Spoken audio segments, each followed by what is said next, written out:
नवी मुंबई से एक सख्त कार्रवाई की खबर सामने आई है। ड्रग्स बिक्री के मामले में आरोपी महिला शांताबाई करणकर की अवैध संपत्ति पर पुलिस ने बुलडोजर स्टाइल कार्रवाई की।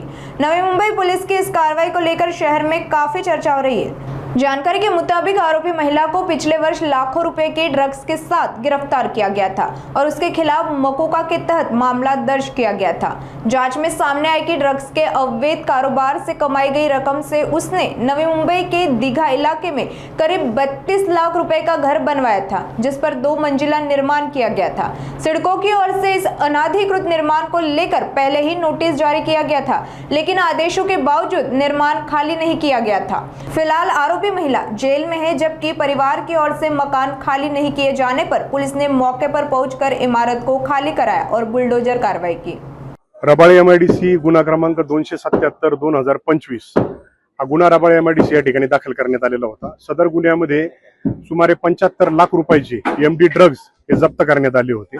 सदर गुन्ह्याच्या तपासादरम्यान सदर जे एमडी ड्रग्सचा व्यवसाय आहे हा संघटित गुन्हेगारी स्वरूपात चालवला जात असल्याचे निष्पन्न झाले होते। माननीय पोलीस आयुक्त सो यांच्या आदेशान्वये सदर गुन्ह्याला मोकाची कलमवाढ करण्यात आलेली होती।